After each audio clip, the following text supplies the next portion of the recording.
Previously on Black Clover, we discovered Lucius Socrates' plans for world domination.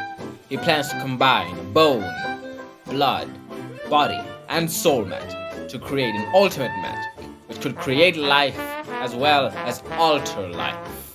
This would give him the opportunity in 3 days, Judgment Day, to gain control of all the magic in the world. Current Black Clover, Chapter 351, The Land of the Sun's Shogun. Asta battles the five-headed dragon with his recently mastered Zeten, to no avail, as the dragon can heal from even the most fatal of wounds. Meanwhile, Mushoga Takayuga of the Ryuzen 7 battles the last of Lucius Socrates' paladins. The paladins' frosty spells are no match for Mushoga Takayuga, as he will cut down all enemies for the sake of his shogun.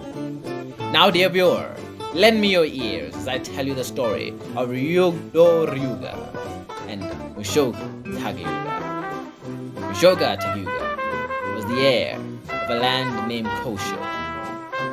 He was the strongest since his early youth, and his only rival was Ryudo Ryuga, the heir of a neighboring land called Goshu. Both were young, and both young men strived for the title of Shogun and would cross swords to see who was most deserving of the title. However, when they turned 17, an epidemic spread through Kyoshu and Goshu, killing all with weak Ryu.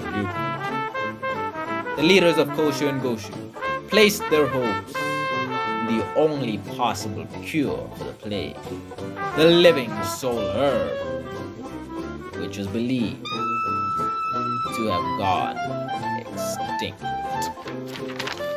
However, there was a way for them to find the herb if it truly existed. The all-seeing eye, Tengetsu. This power did not come free though. Only those with high Yoryoku could obtain Tengetsu, but after obtaining the eye, the wielder would lose all their Yoryoku. The only two candidates were Mushoga Takayuga and Ryudo Ryuga. Mushoga Takayuga could not come to terms with the sacrifice.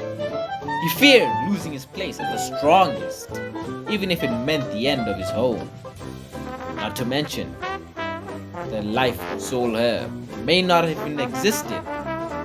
The price was too great for him to pay, but not for Ryudo Ryuga.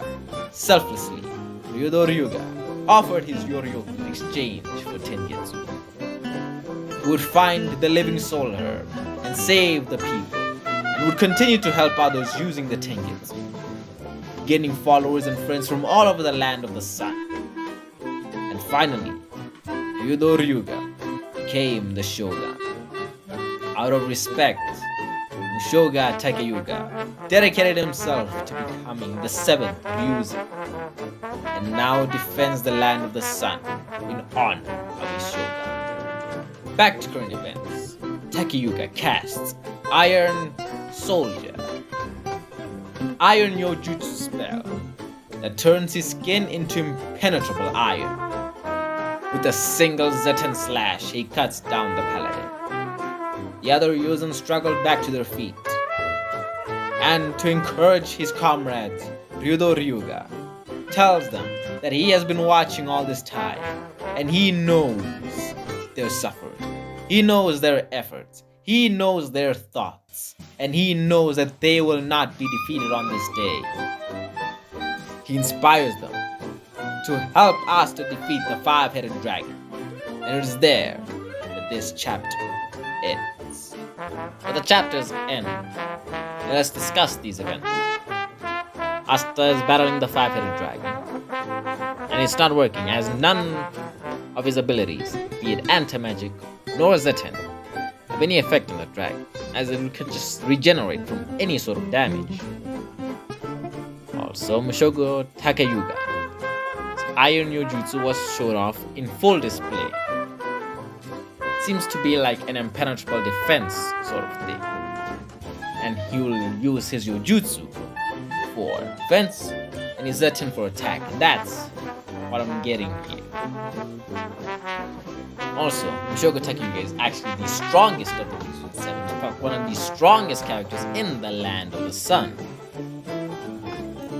And he was even a rival to the current Shogun, Ryodo Ryuga. Speaking of Ryodo Ryuga, he has the Tengetsu, which is an eye that allows him to perceive all things. And in exchange for that eye, he had to sacrifice his Yoryoku. And of course, he did it for good reason, of course. He had to sacrifice it in order to save his people from a devastating plague that was spreading throughout the entire land.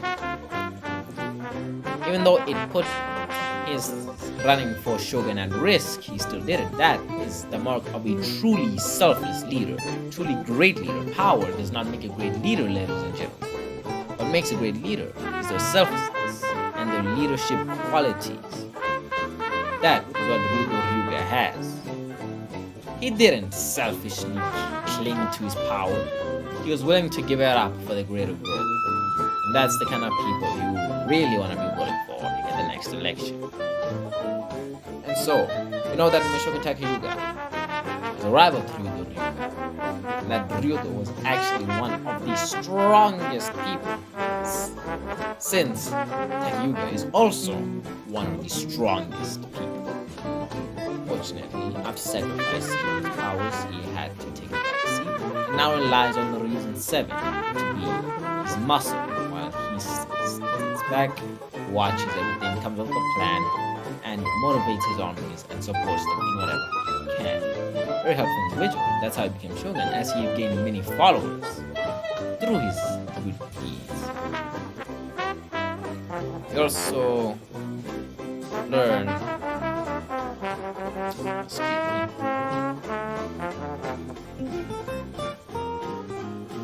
And after all that, we have to talk about how it is that they're actually going to get back to the Clover Kingdom. In 3 days, Judgment Day will happen. And currently, I don't see any way to get back there in 3 days unless they find a way to use spatial magic. Of course, that is a possibility. No, it's not a possibility. Finral has never been to the land of the sun. You will never be able to find it. But I know that Nacht could use the shadows somehow to find Asta, and perhaps find a way to bring him back to the kingdom incredibly quickly. And they're probably gonna take the Ryuzen 7 with them after they defeat the Phantom Dragon. Of course, how they're gonna do that, I don't know. Because anti-magic is not working. Zetin is not working. Assume that some way of battling it. Maybe they're gonna seal it up again and just not kill it permanently. That's another way they can go about this.